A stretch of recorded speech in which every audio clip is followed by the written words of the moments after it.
గౌరవనీయులు Balamallu sound పెంచమన్ BRS రాష్ట్ర కార్యవర్గ సభ్యులు, జిల్లా పార్టీ అధ్యక్షులు, గౌరవనీయులైన ప్రజాప్రతినిధులు, మాజీ ప్రజాప్రతినిధులు,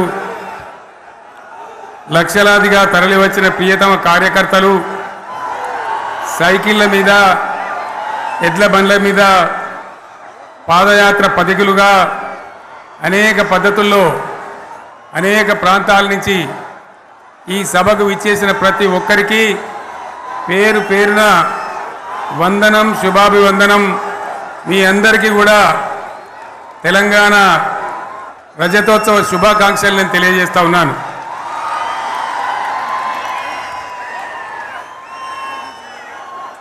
జననీ జన్మభూమిశ్చ స్వర్గాదపి గరీయసి. ఇది శ్రీరామచంద్రుడు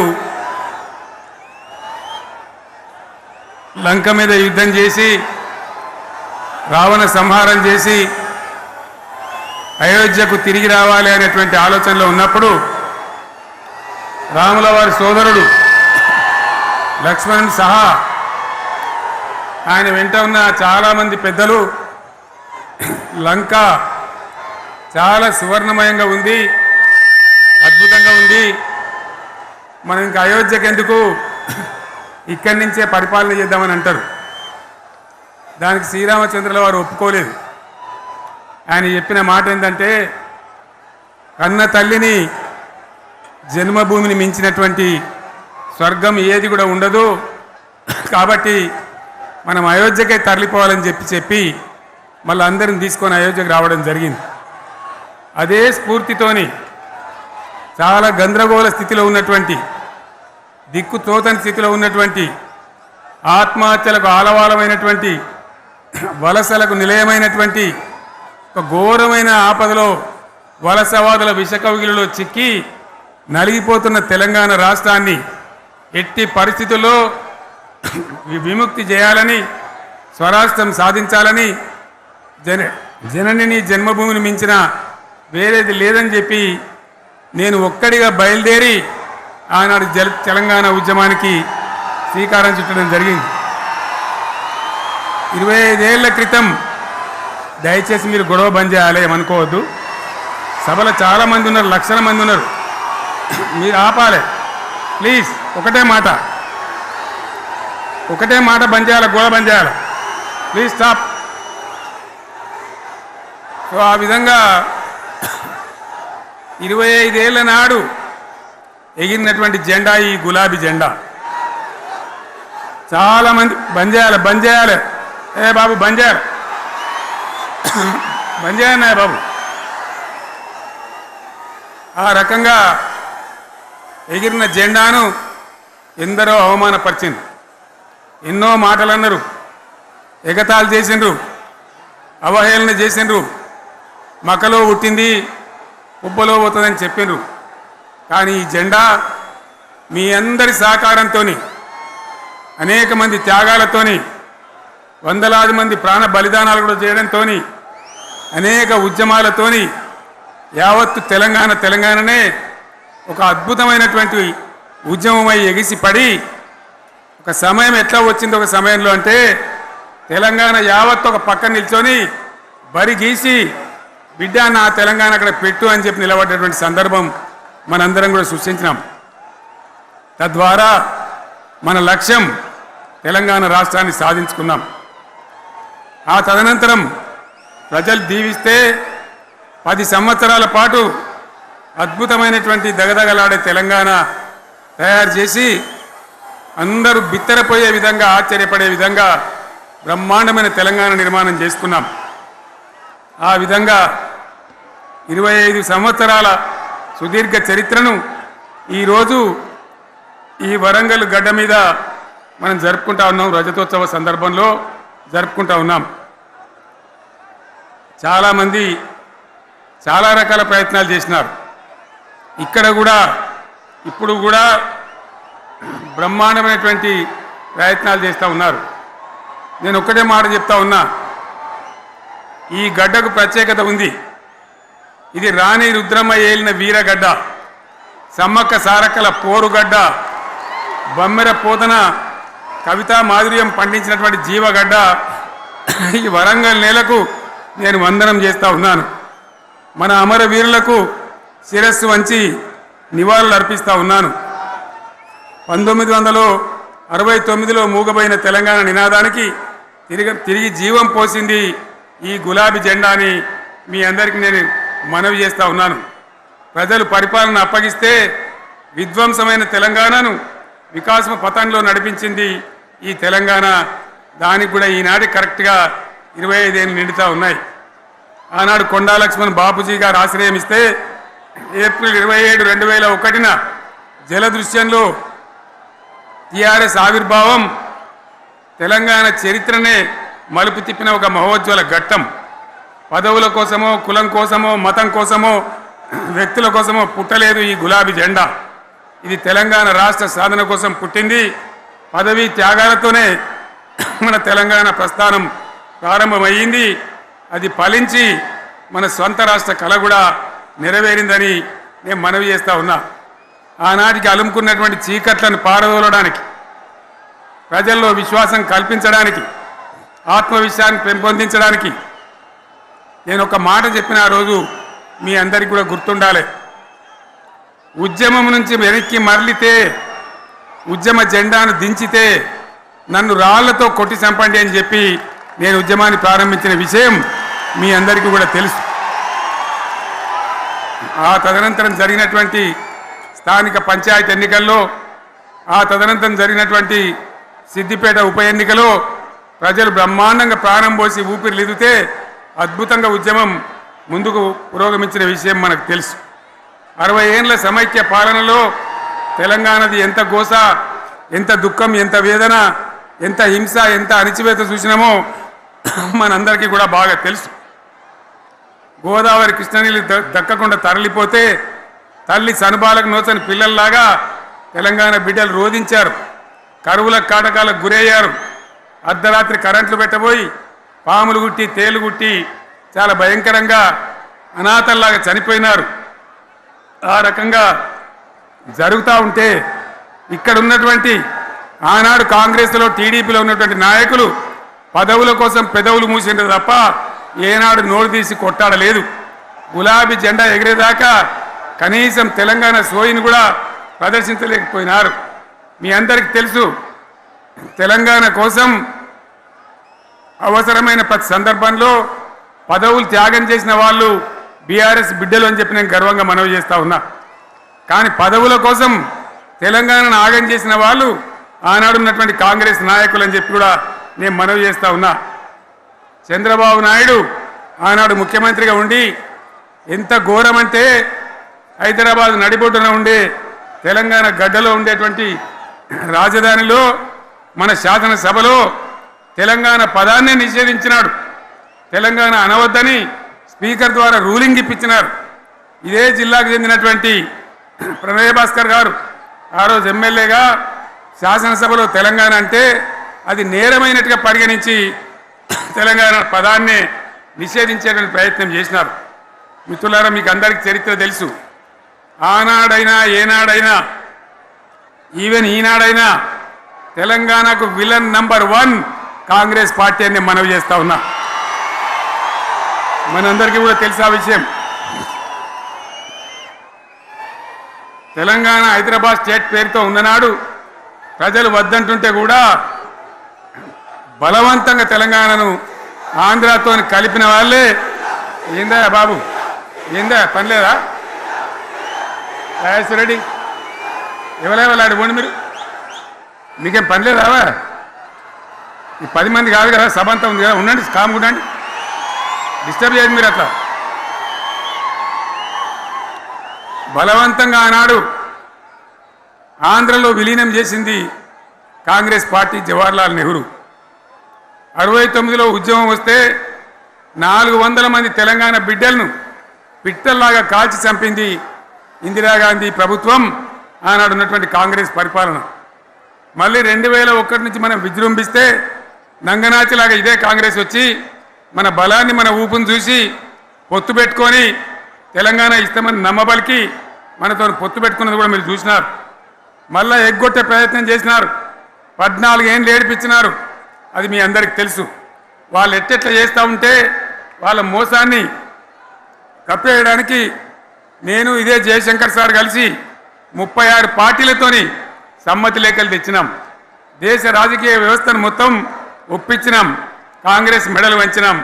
అప్పటికి కూడా ముందుకు రాకపోతే కేంద్ర మంత్రి పదవుల్లో ఉన్నటువంటి మేమందరం ఇక్కడ రాష్ట్రంలో మంత్రులుగా ఉన్నటువంటి మిత్రులు అందరం కూడా రాజీనామాలు వాళ్ళ ముఖాన కొట్టి బయటకు వచ్చి మళ్ళా ఉద్యమ జెండాలు పట్టుకున్నాం. ఆ తర్వాత కూడా కదిలిసి రాకపోతే నేను ప్రాణాలకు తెగించి చివరికి ఆమరణ దీక్షకు పునుకున్న సంగతి కూడా మీకు తెలుసు.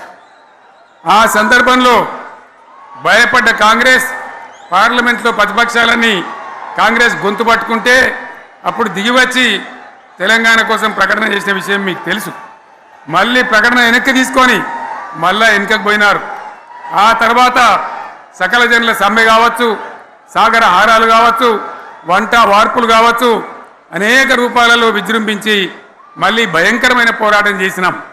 మళ్ళీ 3 ఏళ్ల తర్వాత వాళ్లకు రాజకీయ అవసరం ఏర్పడి ఆనాడు వచ్చి మళ్ళీ తెలంగాణ ఇస్తామని ప్రకటించి వాళ్ళకి ఇష్టం లేకపోయినా తెలంగాణ సృష్టించినటువంటి ఆ సుడిగాడుపులుగా తట్టుకోలేమని భయపడి తెలంగాణ ఇచ్చిన విషయం కూడా మీకు తెలుసు. తదనంతరం ప్రజలు మనకు అధికారం ఇచ్చినారు. దాన్ని మనం ఏదో అధికారం అనుభవించడానికి తీసుకోలే, బాధ్యతగా తీసుకున్నాం. ఎంత బ్రహ్మాండంగా పనిచేసినాం. రాష్ట్రాన్ని మన చేతిలో పెడితే ఎక్కడున్న తెలంగాణను ఎక్కడ తీసుకొని పోయినాం. అనేక రంగాలలో please please please please please ఒకటే మాట. ఏ బాబు ఇక్కడ నేను మాట్లాడుతున్నా, అక్కడ మీరు మాట్లాడుతున్నా, మీకు ఏమైనా అర్థం ఉన్నదా? ఏది అర్థం కావాలి ప్రజలకు? ఏం పని లేదావా? ఇదేం పద్ధతి? మీరు పార్టీ కార్యకర్తలేనా? సైలెన్స్ ఉండండి. అంతమంది నన్ను లక్షల మంది మీరు 10 మంది ఏందా ఇక్కడ? 10 నిమిషాలు సైలెంట్గా ఉండలేరా? చివరిలో బాగా చెప్తాం, స్లోగా అద్భుతంగా దుంకుదాం, స్టే ఎత్తు దుంకుదాం. మీరు బాధ్యత చూడాల్సింది ఏంటంటే మీరు అరవడం బంద్ చేయండి. ఇంతమంది ఉన్నారు. ఏం సీఎం పనిలేదా నీకు? మళ్ళీ అందరు ఇళ్ళకి చేరుకోవద్దా? క్షేమంగా పోవద్దా? ఎక్కడెక్కడి నుంచో దూరం నుంచి వచ్చిన వాళ్ళు ఉన్నారు. 10 నిమిషాలు మీరు సైలెంట్గా ఉండండి. ముందరున్న వాళ్ళు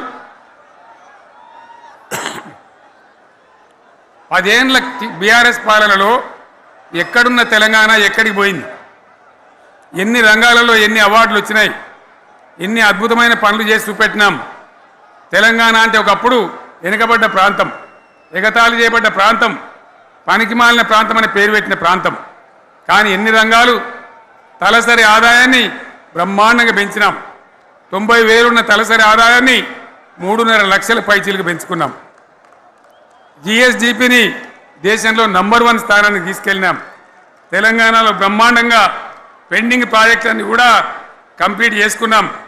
కల్వకుర్తి కావచ్చు, నెట్టెంపాడు కావచ్చు, భీమా కావచ్చు, ఎల్లంపల్లి కావచ్చు, మిడిమానేరు కావచ్చు, అక్కడ మేఘాల మీద పనిచేసి దాన్ని అంతా కూడా కంప్లీట్ చేసి ఒక్క పాలమూరు జిల్లాలోనే 10 లక్షల ఎకరాలకు సాగునీళ్ళు ఇచ్చుకున్నాం. బ్రహ్మాండమైనటువంటి ఇరిగేషన్ ప్రాజెక్టులు కంప్లీట్ చేసుకున్నాం. 3.5 లక్షల టన్నుల వడ్లు పండించే స్థాయికి తెలంగాణను తీసుకొని పోయినాం. వరంగల్ గడ్డ కోసం, ఇదే జిల్లా కోసం పెండింగ్లో ఉన్న దేవాదుల ప్రాజెక్టును కంప్లీట్ చేసి ఈ గడ్డకు నీళ్లు తెచ్చుకున్నాం. 3 ఏళ్లలో కాళేశ్వరం ప్రాజెక్టు కట్టుకున్నాం. వాగుల మీద, వంకల మీద చెక్ డ్యాములు కట్టుకున్నాం. మిషన్ కాకతీయ పేరు మీద చెరువులన్నిటి పూడికలు తీసుకున్నాం. ఒక అద్భుతమైన తెలంగాణను తయారు చేసుకున్నాం. పడావు భూములన్నీ పంట పొలాలుగా మార్చుకున్నాం. ఆనాడు బీఆర్ఎస్ పాలనలో చెరువుల నిండా జలరాశులు, రైతుల కళ్ళాల నిండా ధాన్య రాశులతోని బ్రహ్మాండంగా తెలంగాణ అద్భుతంగా పురోగమించిన విషయం మీకు తెలుసు.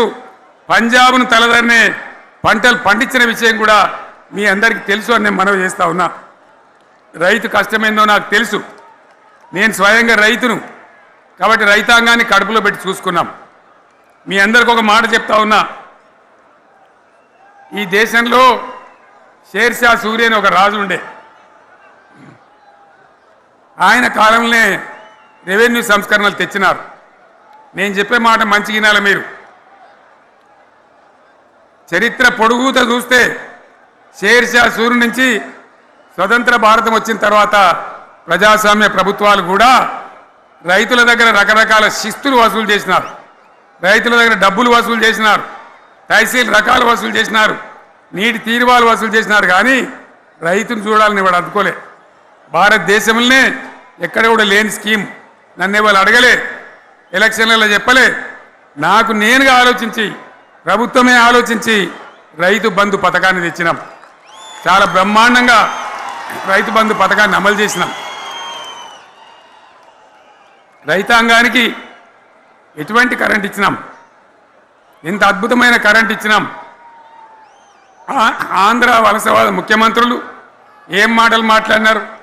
తెలంగాణ వస్తే కారు చీకట్లు అవుతాయి, మీకు కరెంటే రాదు, మీకు పంటలు పండియే రాదని చెప్తే వాళ్ళ నోర్లు మోయించేలాగా ఉత్తమమైనటువంటి ట్రాన్స్ఫార్మర్ కావాలన్నటువంటి మోటార్లు కావాలన్నటువంటి నాణ్యమైన కరెంటును 24 గంటలు సప్లై చేసినాం. రైతు ఇంట్లో కూర్చుంటే పొలాల కాడ బోర్లు దుంకినాయి. మీరందరూ కళ్ళారా చూసినారు. నాకంటే ఆ విషయం మీకే ఎక్కువ తెలుసు. అదేవిధంగా రైతులు చనిపోతే 2 ఎకరాలు 3 ఎకరాలు ఉన్న రైతులు ఏముంటుంది, వాళ్ళకి ఆదాయం ఉండదు. వాళ్ళు సస్తే బీఆర్ఎస్ రాకముందు పట్టించుకున్న నాతుడు లేడు. అదే బీఆర్ఎస్ వచ్చిన తర్వాత రైతు బీమా ఇచ్చి వాళ్ళు చనిపోయినాక 8 రోజుల్లోనే వాళ్లకు రైతు బీమా అందే విధంగా ఆనాడు చర్యలు తీసుకున్నాం.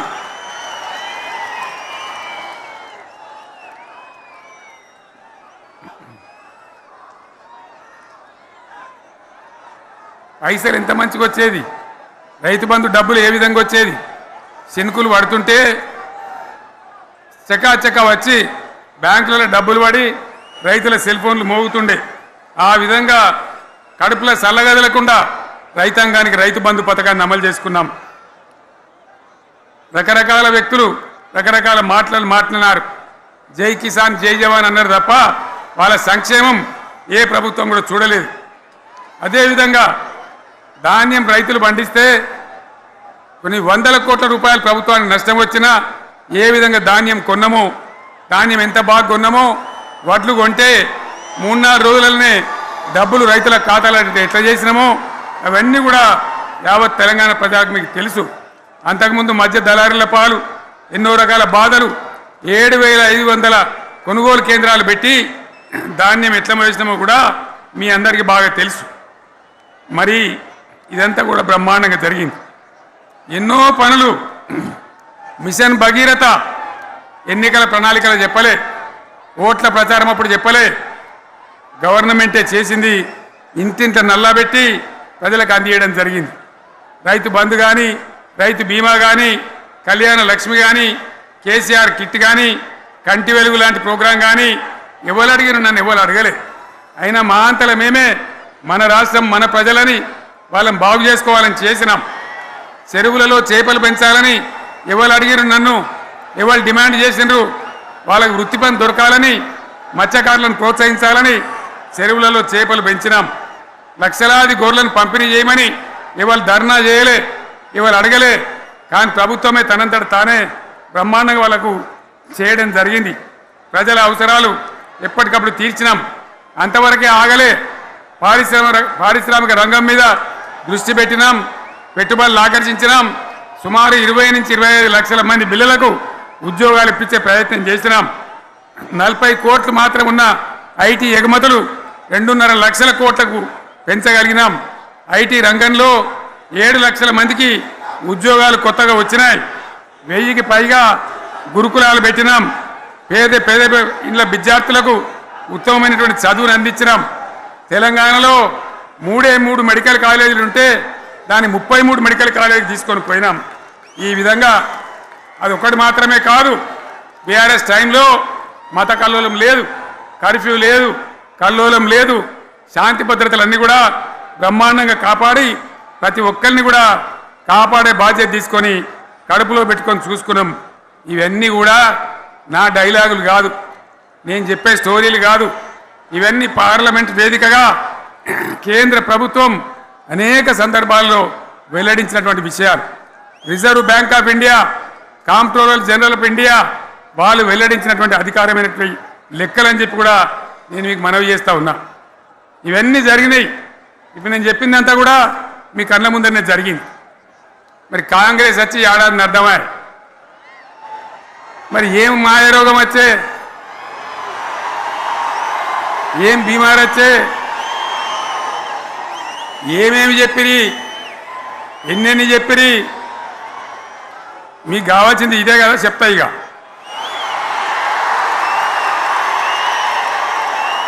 వాళ్ళ కథ చెప్పే ముందు మన కథ కూడా చెప్పాలి కదా. ఏమేం మాటలు మాట్లాడినరు?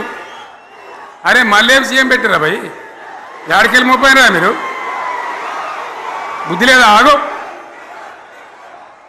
ఏమైనా లుబాబీ ఆగు. వద్దంటే మళ్ళీ ఏందండి ఇవాళ రాజశేఖర వాళ్ళు అది మనోడేనా?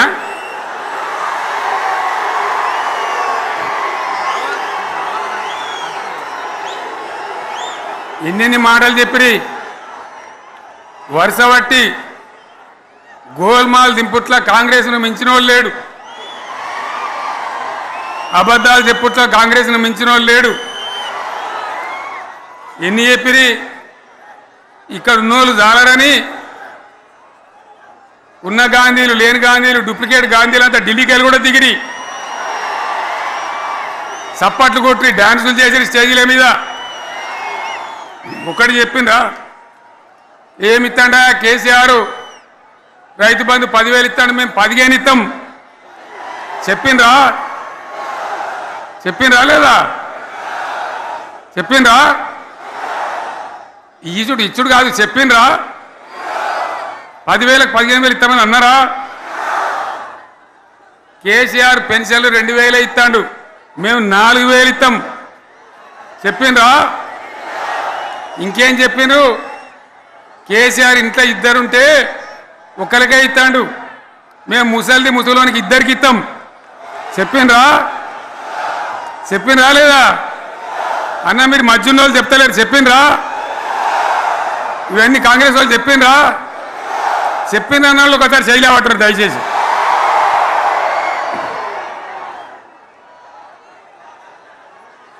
దివ్యాంగులకు కేసీఆర్ 4,000 ఇస్తాడు పెన్షను, మేము 6,000 ఇస్తామని అన్నారా? ఇక చదువుకునే ఆడిపోరగాళ్ళకు స్కూటీలు కొనిస్తామని కొనిచ్చారా? అన్నారైతే అన్నారు కదా. విద్యార్థులకేమో విద్యా కార్డు ఇస్తామని, 5 లక్షల గ్యారంటీ కార్డు, బ్యాంక్ కార్డు ఇస్తామని. ఇట్లా ఎన్ని మాటలు చెప్పారు? ఇక ఉరుకురి ఒకరినికోడు ఉరుకురి 2 లక్షల లోన్ తెచ్చుకొని డిసెంబర్ 9 నాడే కథం, ఒక కలంపోడుతోనే కథం అన్నరా? అన్నరా? మరి చేసిండ్రా? చెయ్యలే. ఇక వడ్లు కొంటే ఒక వడ్లు కాదు, ఆనాడు మనమే కొనుగోలు కేంద్రాలు పెట్టి కనీసం మద్దతు ధర వచ్చేటట్టుగా మొలకొచ్చినా తడిసిపోయినా రంగు మారినా రైతులు కాబట్టి మన బిడ్డలు కాబట్టి గవర్నమెంట్కు 500 కోట్లు నష్టం వచ్చినా సరే మొత్తం కొనురాని నేను చెప్పిన కొనిపించిన బాధ కాలే. వాళ్ళు ఏం చెప్పినారు? పబ్లిక్ను బోల్తా కొట్టేయడానికి మేము కింటాలకు 500 బోనస్ ఇస్తాం, మక్కలకి ఇస్తాం, వడ్లకి ఇస్తాం, ప్రతి పంటకి ఇస్తాం. చెప్పిండ్రా? ఇటువంటివి చెప్పుడే కాదు, వీటితోని ఇంకొక 420 హామీలు చెప్పాను. వాళ్ళ నోటికి మొక్కాలి. కళ్యాణ లక్ష్మి కేసీఆర్ 1,00,000 రూపాయలు ఇస్తాడు, మేము వస్తే తులం బంగారం కూడా కల్పిస్తామని అన్నారా? ఏమన్నా నత్తందా?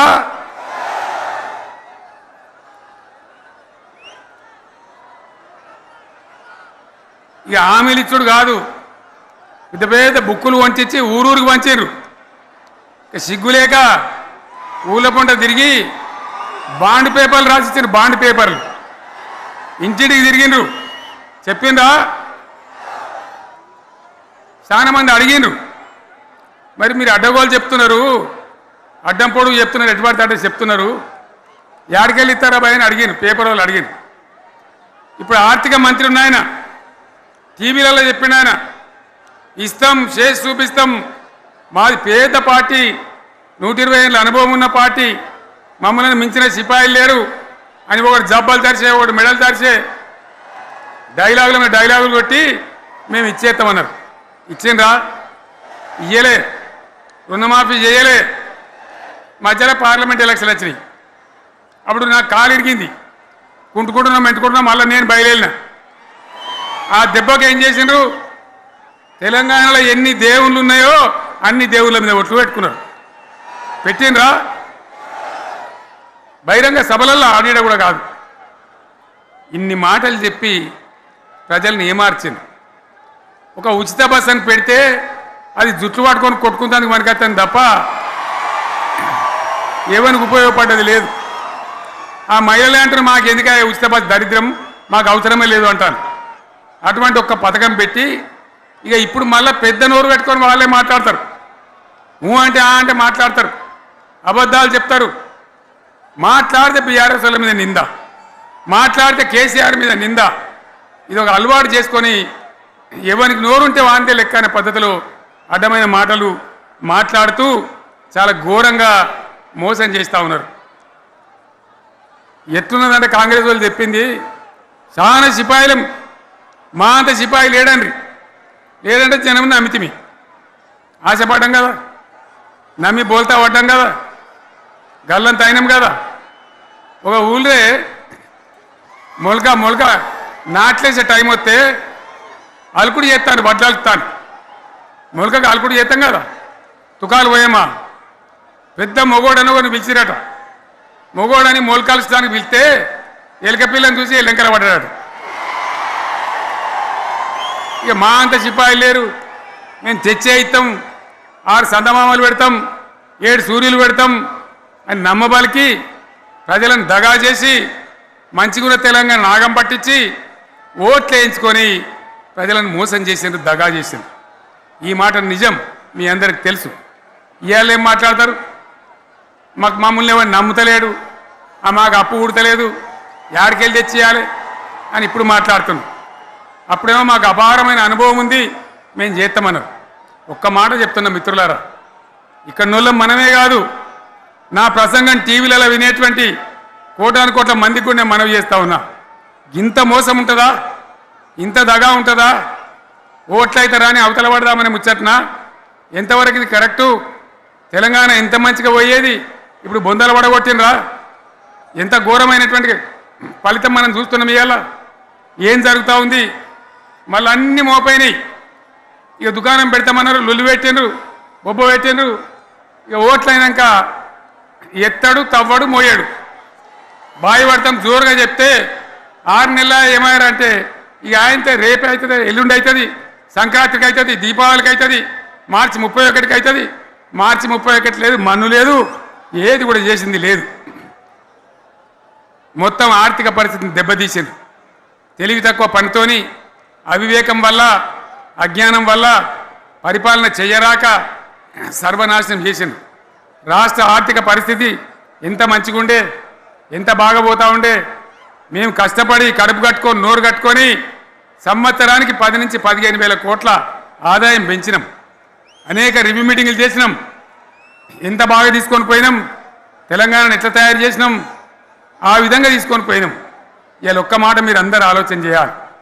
ఇక్కడ ఉన్నవాళ్ళు కానీ నా మనసు బాధ అవుతుంది, నా మనసు కాలుతుంది, ఇబ్బంది అవుతుంది. నా కళ్ళ ముందటనే తెలంగాణ ఇట్లా కావడం నాకు దుఃఖం కలిగిస్తూ ఉంది. నేను ఆవేదనతో చెప్తున్నా ఈ మాట. ఒక్క మాట మీరు అందరూ ఆలోచన చేయండి. తెలంగాణలో భూముల ధరలు ఎట్లుండే? కేసీఆర్ ముఖ్యమంత్రి ఉన్నప్పుడు, బీఆర్ఎస్ రాజ్యం చేసినప్పుడు భూముల ధరలు ఎట్లుండే? ఆనాడు కొనేటోళ్ళు ఎక్కువ ఉండిరి, అమ్మేటోళ్ళు తక్కువ ఉండి ఇవాళ ఆపతికి అమ్ముకుందామంటే భూములు కొనేటోడున్నాడా? అడుగుతున్నా భూముల ధరలు ఎక్కడికి పోయినాయి?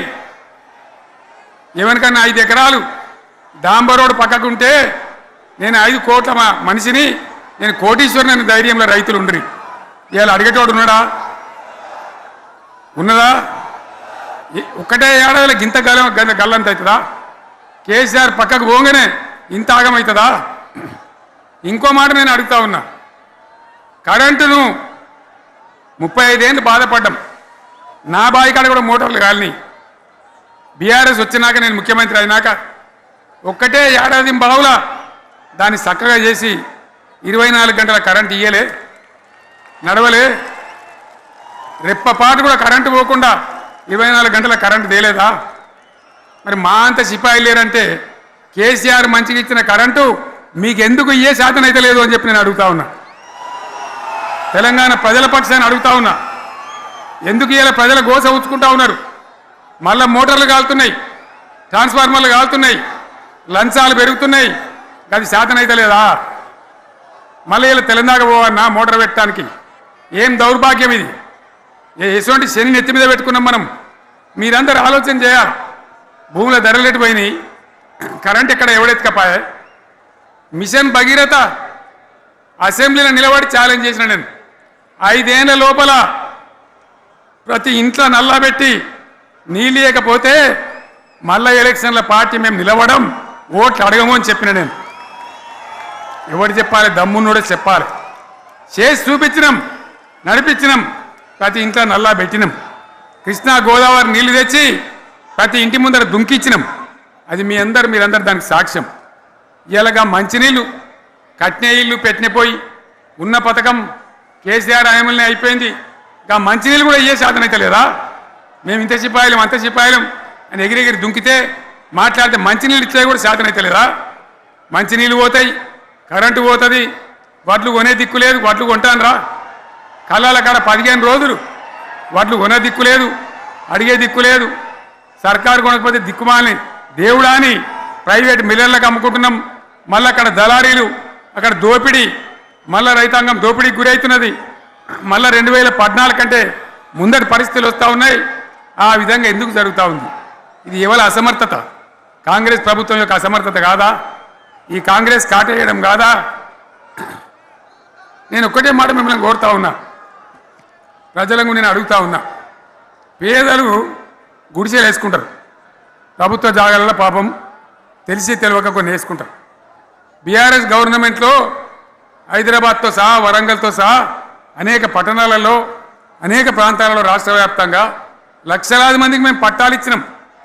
బుల్డోజర్లు పెట్టి జేసీబీలు పెట్టి మేము చెరువులలో పూడికెళ్ళి తీస్తే వీళ్ళేమో హైడ్రా అని మన బొందా అని పెట్టి పేదల ఇండ్లు కూడా కొడతా ఉన్నారు.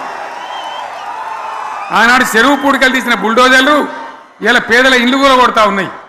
ఇవన్నీ మనం చూస్తూ ఉన్నాం. చూసి మౌనంగా ఉందామా, కొట్లాడదామా, ఏం చేద్దాం అనేది మనం ఆలోచించే సమయం వచ్చింది. దేశాన్ని నంబర్ 1 స్థాయిలో నిలబెడితే ఇవాళ 14వ స్థాయికి 15వ స్థాయికి తీసుకొని పోయినారు. నా కళ్ళ ముందన్న గిట్ల జరుగుతుంది, ఇంత మాయల్యమే అవుతుంది, ఇంత మోసం చేస్తారని నేను కూడా అనుకోలే. ఇలా చాలా బాధ కలుగుతూ ఉంది, చాలా దుఃఖం కలుగుతూ ఉంది. ఇంకా ముందరికి పోవాల్సిన తెలంగాణ ఇలా వెనుకకు అయిపోతున్నా ఉన్నది. మళ్ళా ఎవరు దీనికి కారణం? ఈ దుర్మార్గులు కాదా? నిలబెట్టి ఖచ్చితంగా అడగాల్సిన అవసరం ప్రజలకు లేదా? అడగాలి. ఎందుకోసం? టైం ఇవ్వాలని మేము కూడా టైం ఇచ్చినాం. ఏమంటారు? మీకేసినట్టు మాకేసినరా ఓట్లు, మాకు ఏడాదిన టైం ఇయ్యరా, ఏడాదిన అర్థమైన టైం ఇయ్యరా, మీకు కన్నేరిరా అని అంటారు. కాబట్టి నేను నోరు తెరవలే, బయటికి రాలే. కృష్ణా జలాల మీద గడబడి జరిగితే ఒక్కసారి అక్కడ నాయకులు తీరకపోతే నల్లగొండలో పోయి ఒక గర్జన చేసి వచ్చినా కానీ నేను ఎక్కడ బయటికి రాలే, మాట్లాడలే. కానీ ఏడాది అర్థం అయిపోయింది, ఇంకేం పాడైంది? పువ్వు పుట్టంగానే పరిమళిస్తుంది అన్నట్టు ప్రభుత్వం కథ తెలియదా? ఇంకేమన్నా వీళ్ళకి టైం ఎక్కడిది? వీళ్ళు ఏం చేస్తారు? చివరి 6 నెలలు అయితే ఎలక్షన్ అయినాయి. వీనికి ఉన్న టైమే 2.5 ఏళ్ళు. ఈ 2.5 ఏళ్ళలో వీళ్ళు చేస్తారు, మనం బతికి ముందర పడతామా? అందుకోసం ప్రజానీకం, మేధావులు, తెలంగాణ ప్రజలు దయచేసి అందరూ ఆలోచన చేయాలి. ప్రతి వాళ్ళు కూడా ఆలోచన చేసి దీనికి పరిష్కారం ఏందో కనుక్కోవాలి. మేధావితో పనిచేయాలి. ఆవేశంతో కాదు. ఆవేశంతో మనం నినాదాలు ఇస్తే కాదు, ముళ్ళును ముళ్ళుతోనే తీయాల. యాడ ఒడగొట్టుకున్నామో గాన్నే వెతకాలి. ఎక్కడ జారిపోయిందో ఆన్నే మళ్ళీ దొరకబట్టాలి. ఆ నైపుణ్యం, ఆ స్థాయి ఇవాళ రావాలి. మళ్ళీ ఇప్పుడు ఏం చేస్తారు? మాట్లాడితే బీఆర్ఎస్ మీద బదనం. ఇక వశమైతే లేదు రాని భూములు అమ్మకానికి పెడతామంటు. అమ్మచ్చు, అత్యవసరమైతే కొన్ని అమ్మచ్చు. ప్రజలకు అవసరం లేని ఉంటే, విలువ వచ్చేది ఉంటే, ప్రజల పనుల కోసం కొన్ని అమ్మచ్చు. కానీ ఏదమ్మాలి ఏదమ్మద్దని విచక్షణ ఉండాలి కదా. యూనివర్సిటీలు అమ్ముతారా? ఇవాళ హైదరాబాద్ యూనివర్సిటీ అమ్ముతున్నారు, రేపు ఉస్మాన్ యూనివర్సిటీ అమ్ముతారు. విలువైన భూములనే అని ఇట్లా కథం పట్టుకుంటూ పోతే ఏమైనా మిగులుతుందా? కాబట్టి ఇది పద్ధత, ప్రభుత్వం నడిపించే విధానమా, వీళ్ళు ఏ విధంగా గోల్మాలు దింపుతున్నారో దయచేసి ఆలోచించాలని చెప్పి నేను మీ అందరిని కూడా కోరుతా ఉన్నా. ఒక్కొక్క ట్రిప్పు నేను యాదగిరి గుట్టకు పోతే అలా ఎకరానికి 10 లక్షల వాల్యూ పెరుగుతుండే. మరి ఇవాళ ఏమవుతా ఉంది? ఇవాళ ఏం జరుగుతూ ఉంది? మీరందరూ కూడా ఆలోచన చేయాలని కోరుతా ఉన్నా. ఇవాళ రాజ్యం నడపశాతగాక ఎల్లెంకల పడి రాష్ట్రాన్ని ఆర్థికంగా దివాలు తీసి పిచ్చి పనులన్నీ వేసి ఇవాళ అడ్డం పొడుగు మాట్లాడుతూ ఉన్నారు. అన్ని రంగాలలో ఫెయిల్ అయిపోయింది. ఏ ఒక్క ఈ హుస్నాబాద్లో ఇప్పుడు నేను రాగా చూసుకుంటూ వచ్చిన ఆనాడు కష్టపడి ఈ హరీష్ రావు ఇరిగేషన్ మంత్రిగా ఉన్నప్పుడు ఇక్కడ గౌరెల్లి ప్రాజెక్టు కట్టినాం. 90% పూర్తయింది.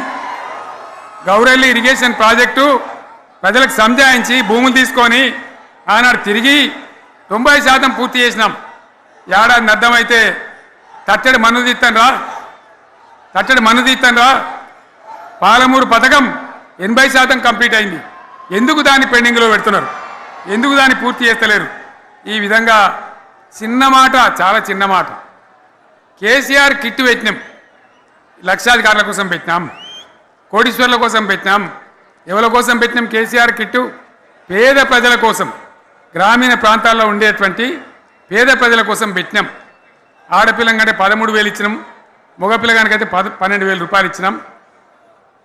ఆ వాహనాలు పెట్టి, అమ్మఒడి వాహనాలు పెట్టి వాళ్ళని తీసుకెళ్ళి ప్రసవాలు చేయించి వాళ్ళకి మందులు ఇచ్చి ఫ్రీగా ఉచితంగా చేసి బ్రహ్మాండంగా ప్రసవం చేయించి మళ్ళీ ఇంటికాడ దించినాం. గది బంద్ చేస్తారా ఎవరన్నా? ఎందుకు బంద్ చేయాలి? ముఖ్యమంత్రులుగా పనిచేసే వాళ్ళకు గాంభీర్యం ఉండాలి, ధైర్యం ఉండాలి. రాజశేఖర రెడ్డి అనే ముఖ్యమంత్రి ఉండే, నేను చెప్తా ఉన్నా మీ ముందు ఇయ్యాల. ఆయన ఆరోగ్యశ్రీ అని ఒక పథకం తెచ్చిండు. నేను ముఖ్యమంత్రి అయిన తర్వాత అడిగిన, హెల్త్ డిపార్ట్మెంట్ని పిలిచి అడిగిన, ఇది ఏం పథకమయ్యా, బాగుందా అంటే, సార్ మంచిగుంది, ప్రజలకు లాభం అవుతుందని చెప్పింది.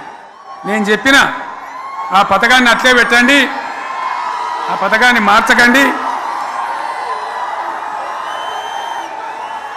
ఆ పథకం అట్లే ఉండాలని చెప్పిన.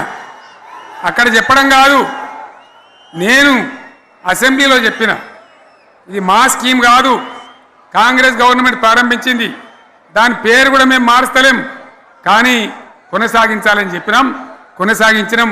అది మీ అందరికి తెలుసు. ఇలా వీళ్ళు కేసీఆర్ ఆనవాళ్ళు లేకుండా చేస్తాం, కేసీఆర్ ముచ్చట లేకుండా చేస్తారా? ఇవాళ మనం కూడా సభ పెట్టుకుంటే ఎన్ని అడ్డంకులు దానికి. ప్రైవేట్ స్కూళ్ళు బస్సులు ఇస్తే వాళ్ళకు నోటీసులు ఇవ్వడం, అడుగడుగున ఆర్టీఏ అధికారులను పెట్టి, పోలీసులను పెట్టి ట్రాఫిక్లు జామ్ చేయడం. ఇప్పుడు కూడా సభకు రావాల్సిన వాళ్ళు 1,50,000 మంది బయటనే ఆగిపోయింది. ఇటు హనుమకొండ దిక్కు, అటు హుజరాబాద్ దిక్కు, ఇటు సిద్దిపేట దిక్కు 3 రోడ్ల మీద కూడా జాముల్ని. నేను అడిగిన నాయకులు ఏందే అంటే, ఇబ్బంది అవుతుంది సార్, రానిత్తలేరు, మధ్యలో ఇబ్బందులు కలిగిస్తున్నారు, కొన్ని లారీలు తెచ్చి అడ్డం పెట్టాను పనికిమాలని అని చెప్పి జామ్ అయిపోయి అక్కడనే ఆగిపోయింది. నేను అన్న ఇంకో అర్ధగంట ఆగి మాట్లాడదామంటే మా వాళ్ళంతా ఉండి, లేదు మనోళ్ళు దూరం పోవాలి, ఇక రానోళ్ళు ఎట్లా అందరూ మనం మాట్లాడి సభ ముగించాలని చెప్తే నేను వేదిక మీదకి వచ్చిన. ఇన్ని అడ్డంకులు, ఇంత కడుపు ఆపుతారా? బీఆర్ఎస్ సభలను ఆపుతారా? ఈ ప్రపంచనాన్ని ఎవడాపుతాడు? ఆగుతుందా? నేను ఒక్క మాట పోలీసు మిత్రులకు మనవి చేస్తా ఉన్నా. ప్రజాస్వామ్యంలో ప్రజలకు అడిగే హక్కు ఉంటుంది, తప్పకుండా అడుగుతారు ప్రజలు. ఈ అడిగే హక్కును సోషల్ మీడియాలో బీఆర్ఎస్కు సోషల్ మీడియా వారియర్స్ ఉన్నారు, వాళ్ళు బ్రహ్మాండంగా పనిచేస్తున్నారు, ఖచ్చితంగా అడుగుతున్నారు ప్రజల తరఫున. ఇంత అన్యాయం జరుగుతుంటే చూడలేక సోషల్ మీడియాలో పనిచేసే తెలంగాణ బిడ్డలు ఇది ఏమన్యాయమే ఎట్లా అని చెప్పి ప్రభుత్వాన్ని ప్రశ్నిస్తూ ఉన్నారు, ప్రజలకు మద్దతుగా నిలబడతా ఉన్నారు. వాళ్ళ మీద కేసులు, వాళ్ళని పట్టుకపోవడు. పోలీస్ సోదరులను నేను అడుగుతా ఉన్నా, మీరెందుకు దునుకులాడుతుండ్రే? మీకేమక్కడ వచ్చింది? మీకు ఒక్కటి చెప్తున్నా నేను, గ్యారంటీగా పోలీసు మిత్రులారా, ఇవాళ పోయి రాత్రి మీ డైరీలలో రాసుకోండి, మీ డైరీలలో రాసి పెట్టుకోండి. 100కు 100% ఇవాళ తెలంగాణ చెలరేగిన పరిస్థితికి మళ్ళా వచ్చేది బీఆర్ఎస్ గవర్నమెంటే. అది ఎవడు కూడా ఆపలేడు, అది ఎవరి తరం కాదు, ఎవరి వశం కాదు. మీకు తెలియదా? మీరు పోలీసు ఉద్యోగాలు చేస్తున్నారు, మీరు చదువుకోలేదా? మీకు కూడా విజ్ఞానం ఉంది కదా? వీళ్ళు దొంగ వాగ్దానాలు చేయలేదా? ప్రజలను మోసం చేయలేదా? ప్రజాస్వామ్యంలో ప్రజలకు అడిగే హక్కు లేదా? మీరెందుకు కేసులు పెడుతున్నారు? నాకు అర్థం కాదు. మీరెందుకు దునుకులాడుతున్నారు? మీరెందుకు బలైతారు? రేపు మీకు రాజకీయాలు ఎందుకు? మీ డ్యూటీ మీరు చేయండి. మేము బీఆర్ఎస్ ఎప్పుడు శాసనాన్ని ఉల్లంఘించాం, చట్టాలను ఉల్లంఘించాం. అయినా నేను ఒక్క మాట మళ్ళీ చెప్తా ఉన్నా, మీకు ఆల్రెడీ చెప్తా ఉన్నారు పార్టీ నుంచి, ఎక్కడ ఎవరిని మీ మీద అన్యాయం కేసులు పెట్టినా మన టీఆర్ఎస్ లీగల్ సెల్ వీరులు ఉన్నారు, మీరు భయపడే అవసరం లేదు. న్యాయస్థానాలని అక్కడ పోరాటం చేద్దాం. మీకు అండగా కేసీఆర్ ఉంటాడు, బీఆర్ఎస్ ఉంటుంది, అందరం ఉంటాం. ఇక ఈడికెళ్ళి నేను కూడా ఊకోను, నేను బయలుదేరుతా. యాందాకైనా మంచిదే. ఎవరెవరి సంగతి ఏందో, ఎవరైనా లెక్కేందో అన్నీ కూడా లెక్కలు తీద్దామని మనవి చేస్తా ఉన్నా. ఈ రకంగా మనం ముందుకు పోవాలి. ఒక్క మాటలను ఉన్నదా? ఇవాళ ఈ ప్రభుత్వం, ఈ కాంగ్రెస్ నయవంచక ప్రభుత్వం సంక్షేమంలో ఫెయిల్, మంచినీళ్ళలో ఫెయిల్, పొలాలకు నీళ్ళు ఇవ్వడంలో, సాగు నీళ్ళలో ఫెయిల్, కరెంటు సరఫరాలో ఫెయిల్, రైతు బంధులో ఫెయిల్, విత్తనాలు ఎరువులు సరఫరాలో ఫెయిలేనా? ధాన్యం కొనుగోళ్లలో ఫెయిల్, పల్లెలు పట్టణాల అభివృద్ధిలో ఫెయిల్, భూముల ధరలు పెంచడంలో ఫెయిల్. మరి దేంట్లో పాస్ అయిండు? ఎటుపడితే అటు ఒర్రుడు, దేవుళ్ళ మీద ఒట్లు పెట్టుడు, అబద్ధ వాగ్దానాలు చేసుడు.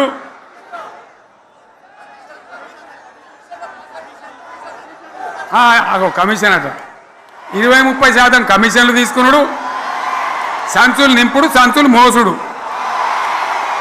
అంతేనా? కరెక్టేనా ఈ మాట? అన్నా కరెక్టేనా? నేను చెప్పి అన్ని ఫెయిల్ అయిందా ఈ ప్రభుత్వం? నిజమైతే ఒకసారి చేతులు లేవటరు దయచేసి, స్టేజ్ మీద లేవటరా? ఫెయిలేనా?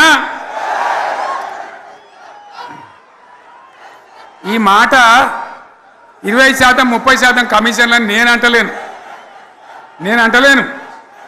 ఎవరన్నారు? స్వయంగా ఆర్థిక మంత్రి ఛాంబర్కు పోయి 200 మంది కాంట్రాక్టర్లు వాళ్ళు లొల్లిపెట్టి మమ్మల్ని 20-30% కమిషన్ అడుగుతుండ్రు, ఇది ఏమన్యాయం అని చెప్పి సెక్రటేరియట్లో చెప్పిన మాట నేను చెప్తా ఉన్నా. ఈ విధంగా మాజీ సర్పంచులు పాపం వాళ్ళు పనిచేసిన మా బిల్లులు ఇవ్వమనంటే వాళ్ళ గోస ఉంచుకుంటా ఉన్నారు. వాళ్ళేం పాపం చేసిండ్రు? ఈ విధంగా ఘోరం. ఇంకా ఈ అందానికి ఏం మాట్లాడతారు? కేసీఆర్ నువ్వు రా అసెంబ్లీకి, నీ కాయగూరు కూడా ముచ్చట్లు తింటానికా? పిల్లలు అడిగితేనే మీకు జవాబు చెప్తలేరు, ఉన్నట్టు నిలబెడితే ఆ ఆర్థిక మంత్రి అసెంబ్లీలో లేచి 20% కమిషన్ తీసుకుంటాను కేటీఆర్ మాట్లాడితే ఆయన లేచి భుజాలు తడుముకుంటాడు. నీకెందుకయ్యా బాధ? నువ్వు తీసుకుంటేనే నీకు బాధ ఉండాలి కదా. లేచి పేదలు ఉల్లి పెడతా ఉన్నాడు ఆయన అసెంబ్లీలో. ఈ విధంగా చాలా గందరగోళంగా అవివేకంతో అజ్ఞానంతో చాలా ఘోరం చేసి అడ్డమైన మాటలని చెప్పింది. దాంతో మనం కూడా గోల్మాలైపోయినాం. తీర్థం పోదాం తిమ్మక్క అంటే వాడు గుల్లే మనం సల్లే. ఆ గతికి తెచ్చింది ఇలా ప్రజల గతి. మరి మనం కూడా ప్రజలు కూడా ఆలోచన చేయాలి. ఆవేశం కాదు. గాడిదలకు గడ్డేసి బలరకు పాల్పడితే వస్తాయా? మరి ఇప్పుడు ఏం చేయాలో ఆలోచించాలి. ఓ తమ్ముడు అన్నాడు హైదరాబాద్లో ఆయన ఇల్లు కూడా కొడితే, కేసీఆర్ అన్నా యాడున్నావు నువ్వు రావాలి, కత్తి వాంచేతలు పడితే యుద్ధం నన్ను చేయమని పడుతుంది. అంతేనా? ఇది కూడా విచారించాలి ప్రజలు. మీకు అర్థం కావాలని నేను చెప్తా ఉన్నా. అందుకే ఓడగొట్టుకున్న కాడనే వెతుక్కోవాలి. మీ వెంట బీఆర్ఎస్ ఉంటుంది, మీ వెంట కేసీఆర్ ఉంటాడు. 100% మళ్ళా తెలంగాణ విజయం సాధించాలి, గులాబీ జెండా ఎగిరేయాలి, అద్భుతమైన తెలంగాణను మళ్ళీ సాధించాలి. ఇక బీజేపీ కథ 11 ఏళ్ళ రాజ్యం చేయబట్టి తెలంగాణకు 11 రూపాయలు ఇచ్చిండ్రా? వాటిదే బబ్రాజమానం భజగోవిందం, శుష్కప్రియాలు శూన్యాస్తాలు తప్ప ఏమి ఇయ్యలే. 157 కాలేజీలు పెడితే మెడికల్ కాలేజీలు ఒక్కటన్నా తెలంగాణకు ఇచ్చిండ్రా? ఒక ప్రాజెక్ట్ కన్నా జాతీయ హోదా ఇచ్చిండ్రా? ఇక కాంగ్రెస్ వాడు ఇట్లా అంటే బీజేపీ వాడు అట్లా, ఏది లేదు. ఇక ఉల్టా మనయే ఖమ్మంలో 7 మండలాలు గుంజుకున్నారు, సీలేరు ప్రాజెక్టు గుంజుకున్నారు. నరేంద్ర మోడీ మాట్లాడతాడు, ఏం మాట్లాడతాడు? తెలంగాణ వచ్చిందిరా అని తెలంగాణలో సంతోషపడితే తల్లిని చంపి బిడ్డను బతికిచ్చిండ్రు అంటాడు. ఎన్నోసార్లు అంటాడు, ఒక్కసారి కాదు. ఈ విధంగా అది కూడా మనం వెనకొచ్చేది కాదు. ఈ సందర్భంలో ఒక మాట బీజేపీ అంటే నాకు జ్ఞాపకం వచ్చింది. ఇవాళ కేంద్ర ప్రభుత్వం కగార్ అనే ఆపరేషన్ పేరు మీద ఛత్తీస్గఢ్లో యువకులను గిరిజనులను ఊచకోత పోతా ఉన్నారు. అది ధర్మం కాదు. వీళ్ళు ఏమవుతున్నది? నక్సలైట్లు ప్రతిపాదన పెడుతున్నారు. మేము ప్రభుత్వం దగ్గరకు వచ్చి చర్చలు చేయడానికి సిద్ధంగా ఉన్నాము అంటున్నారు. నేను కోరుతా ఉన్న కేంద్ర ప్రభుత్వాన్ని, బలమున్నది కదా అని చంపుకుంటా పోవుడు కాదు, అది ప్రజాస్వామ్యం కాదు. ఆపరేషన్ కగార్ వెంటనే ఆపేయండి. వాళ్ళని పిలిచి, ఆ నక్సలైట్లను పిలిచి డెమోక్రటిక్ స్పేస్ ఇచ్చి చర్చలు జరపండి. వాళ్ళు ఏం మాట్లాడతారో చూడండి. అది కూడా నల్లనా తెల్లనా దేశం ముందటికి రాని. కానీ అట్లా కాదు, మొత్తం ఏరి పారెత్తాం, కోసి పారెత్తాం, నరికి పారెత్తాం అంటే మిలిటరీ ఉన్నది మీ దగ్గర కొడతారు. కానీ ప్రజాస్వామ్యం అనిపించుకోదు. ఈ మాట ఢిల్లీకి ఉత్తరం పంపిద్దామా? మీరందరూ సపోర్ట్లు కొడితే తీర్మానంగా భావించి దాన్ని కేంద్రానికి పంపిద్దాం.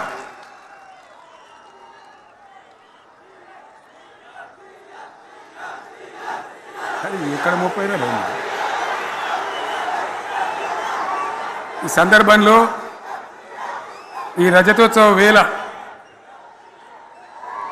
నేను మీ అందరికీ, ఇక్కడ ఉన్న వాళ్ళకు, సభలో లేని వాళ్లకు, టీవీలో నా మాటలు వినేవాళ్లకు, యావత్తు తెలంగాణ సమాజానికి బీఆర్ఎస్ గులాబీ జెండా రజతోత్సవ శుభాకాంక్షలు మరొకసారి తెలియజేస్తూ, మీరందరూ కూడా ధైర్యంగా ఉండండి. మళ్ళీ బీఆర్ఎస్ తెచ్చుకుందాం, బ్రహ్మాండమైన పరిపాలన అందించుకుందాం. వీళ్ళు జరగొచ్చేటివన్నీ మళ్ళీ మంచిగా చేసుకుందాం, బ్రహ్మాండంగా ముందుకు పోదాం, పురోగమించుదాం. ఒక అద్భుతమైన తెలంగాణ, ప్రతి వ్యక్తి ముఖంలో చిరునవ్వులు చిందించే తెలంగాణ తయారు చేసుకుందామని చెప్పి మీ అందరికీ మనవి చేస్తూ, ఇంత పెద్ద ఎత్తున ఈ సభకు గవర్నమెంట్ వచ్చిన ఏడాది నరలోనే మీరు కదిలి వచ్చిందంటే మీరు కూడా ఒక నిర్ణయానికి వచ్చినట్టు కనబడుతూనే ఉంది. ఓట్లు ఎప్పుడు వస్తాయని చూస్తాను. నేను ఇంకో మాట చెప్పాలి, ముఖ్యమైన మాట ఏంటంటే, వీళ్ళు అక్కడిక్కడ ఎందుకైనా మీరు లేచొచ్చిండ్రు ఫోటోల కోసం.